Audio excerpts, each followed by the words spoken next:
নমস্কার সুপ্রিয় দর্শক বন্ধুরা, আজ রামনবমী।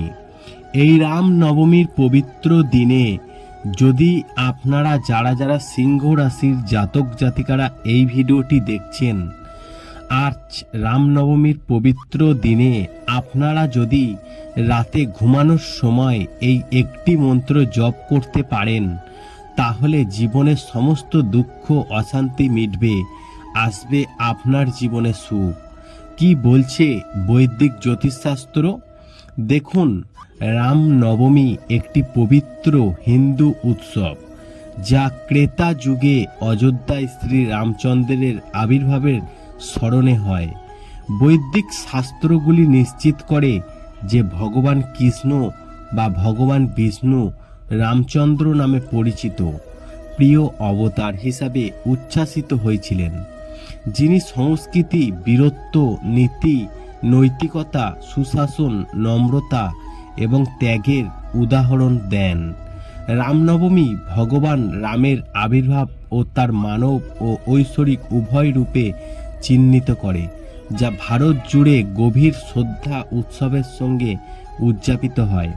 তবে বিশেষ করে উত্তরপ্রদেশের অযোধ্যায়, যেটি ভগবান রামের জন্মস্থান, বা রাম নবমীর আগে হিন্দুরা চৈত্র নবরাত্রির সময় 9 দিনের উপবাস পালন করে, আর সেই নবম দিনই পালিত হয় রামনবমী উৎসব।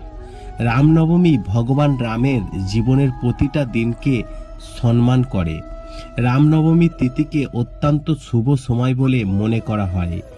এই দিন সম্পদ বৃদ্ধি, দুঃখ, ঝামেলা, ক্লেশ কাটিয়ে উঠতে কিছু নিয়ম মেনে চলা খুব কার্যকর বলে মনে করা হয়। তবে এই পবিত্র রামনবমীর দিন যে কোনো নতুন কাজ করার জন্য অত্যন্ত শুভ। জ্যোতিষশাস্ত্র অনুসারে, যদি আপনার বাড়িতে দীর্ঘদিন ধরে আর্থিক সংকট চলতে থাকে, রামনবমীর দিন প্রতিদিন আপনার বাড়ির রান্নাঘরে কর্পূর ও লবঙ্গ জ্বালিয়ে বাড়িতে সেই ধোঁয়া দিন। এতে করে মা লক্ষ্মীর কৃপায় আর্থিক সমস্যা থেকে আপনারা মুক্তি পাবেন। দেখুন, এবার আপনারা যারা সিংহ রাশির জাতক জাতিকারা রয়েছেন, এই রামনবমীর দিন কি করবেন।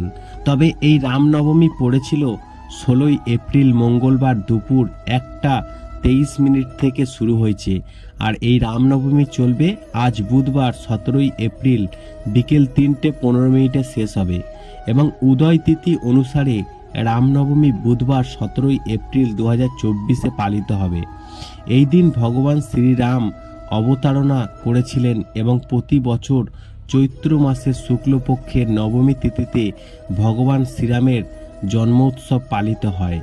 ধর্মীয় বিশ্বাস অনুসারে যে ভক্তরা ভগবান শ্রীরামের উপাসনা করেন, তারা কঠোর পরিশ্রমী, গুণী, ক্ষমতাশীল, দয়ালু, ধার্মিক ও আদর্শবাদী হন। ভগবান শ্রীরামের কৃপায় সাধকের জীবনে বিরাজমান সকল দুঃখ, কষ্ট, ক্লেশ দূর হয়ে যায়। তবে রামনবমীর দিন আপনার দেবতার পুজো করার সঙ্গে সঙ্গে আপনার রাশি অনুসারে মন্ত্রগুলি জপ করলে সুফল পাওয়া যাবে। তবে আজকের ভিডিওর মূল টপিক হচ্ছে সিংহ রাশিকে নিয়ে। সিংহ রাশির জাতক জাতিকারা এই রামনবমীর পবিত্র রাতে আপনারা যে মন্ত্রটি জপ করবেন সেটি হচ্ছে ওম হরে নমঃ। এই মন্ত্রটি আপনাদের জপ করা উচিত। তাহলে আপনারা দেখবেন আপনাদের জীবন থেকে দুঃখ কষ্ট আস্তে আস্তে মিটে যাচ্ছে। মন্ত্রটি আরেকবার শুনুন, ওম হরে নমঃ। এই মন্ত্র আপনাদেরকে কিন্তু জপ করতে হবে। তাহলে আপনারা দেখবেন জীবনের সমস্ত দুঃখ অশান্তি আপনার জীবন থেকে আস্তে আস্তে মিটে যাবে, আসবে আপনার জীবনে সুখ ও শান্তি। ভিডিওটি ভালো লাগলে লাইক করবেন, কমেন্ট করবেন, শেয়ার করে অন্যদের জানার সুযোগ করে দেবেন।